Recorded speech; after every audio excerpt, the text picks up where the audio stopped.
D'abord, heureux de vous revoir après les vacances. Il y en a certains qui ne sont pas encore rentrés, d'autres qui sont sur la route parce qu'il paraît qu'il y a beaucoup d'embouteillages. Mais nous allons commencer, nous avons dépassé le quart d'heure diplomatique, donc nous n'allons pas prendre plus de retard. Ce soir, nous allons essayer de traiter les secrets de la Magen David. Je ne vais pas vous livrer tous les secrets, je vous le dis à l'avance, je n'en livrerai que quelques-uns. Mais cette conférence va être dédiée à la mémoire de Zara Bat-Elma Joseph Ben-Naïm, Zichronah Livracha, femme de notre docteur Fatuche, Sibra, qui a perdu il y a un peu plus d'un mois sa maman, et on souhaite beaucoup de courage aussi à son époux et à toute la famille. Et ensuite, et en même temps, rappeler qu'aujourd'hui, c'est son anniversaire civil. Alors quand j'ai appris le décès, j'étais en Israël, et j'ai dit au docteur Fatuche, écoutez, je consacrerai cette conférence, Leilou Nishmat, votre belle-mère, et il m'a dit, ça tombe très bien, parce qu'en plus, ce jour-là, c'est le jour anniversaire de son anniversaire civil, Zichronah Livracha. D'ailleurs, lorsque vous sortirez, les brachot seront faites en son nom. Vous avez des plaques des présentoirs qui vous le rappellent. Alors effectivement, la Magen David, vous le savez, ce sont deux triangles. Un dont la pointe est dirigée vers le haut et un dont la pointe est dirigée vers le bas. On essaiera au cours de cette conférence de tenter de comprendre cette figure géographique qui a accompagné le peuple juif en tout lieu et en toutes circonstances. On a des preuves archéologiques de plus de 2000 ans que c'est un symbole hébraïque.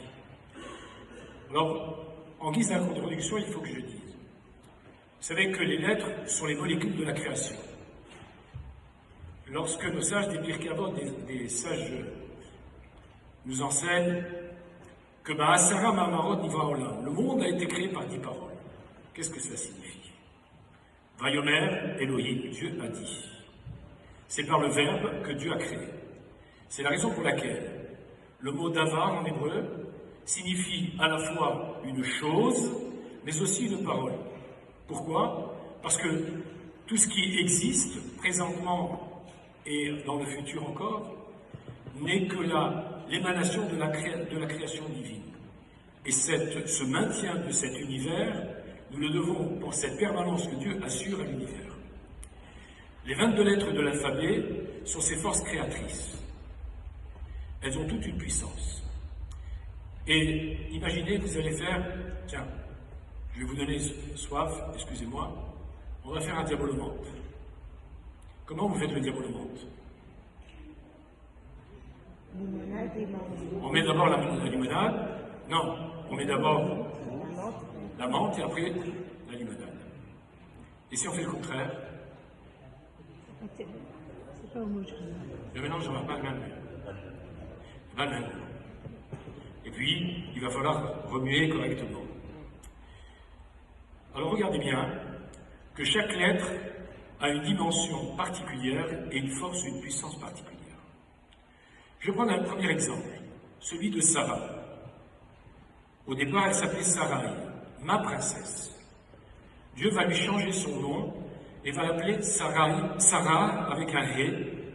Quelle est la différence? Vous savez que le He, c'est 5. Pour les Américains. Non, pardon, c'est pour les Marocains ou les Tunisiens, je ne sais pas. Allez, pour tout le monde. La main, ça représente la puissance. La main, c'est le 5. Le He, symbolise la fertilité. Ça symbolise aussi la Shekhinah, la présence divine. C'est celle qui va donner la fécondité. Et ainsi, Sarai ne pouvait pas avoir d'enfant, mais lorsque Dieu a changé son nom en lui ajoutant un He, et Abraham aussi, eh bien, ils ont la possibilité de procréer. Alors, il y a, dans tout alliage, il y a des alliages qui sont bons, d'autres qui ne sont moins bons. Et puis, dans tout mot, dans tout nom, il y a l'aspect positif et l'aspect négatif. Je vais prendre un prénom. Le prénom Meir. Qu'est-ce que ça veut dire Meir? Éclairer, celui qui éclaire. Si je le permute, ça donne le mot ramay. Qu'est-ce que ça veut dire ramay? Rusé. C'est-à-dire qu'il va, au lieu d'utiliser la puissance qui est en lui de son nom, à donner un éclairage, à porter un éclairage, il va utiliser cet éclairage pour tromper, pour ruser. Il a pris les mauvais projecteurs. Je vais prendre un autre exemple, et un dernier, parce qu'on pourrait rester toute la nuit, au minimum. On va prendre le mot Shefa. Qu'est-ce que c'est Shefa? Une profusion de bénédictions. Si je permute les lettres, ça donne le mot pécha. Qu'est-ce que ça veut dire pécha? C'est ce qui a donné le mot en français péché. Understand? Ils n'ont rien copié seulement. C'est une copie, vous savez qu'il n'y avait pas des copies collées à l'époque, donc ils ont un peu pour le modifier. Et si je permute encore les lettres, ça donne ibouche, c'est-à-dire la moisissure, la décomposition. Ça veut dire qu'en fait, Akadosh Baruch Hu te donne la bracha, il donne le shefa,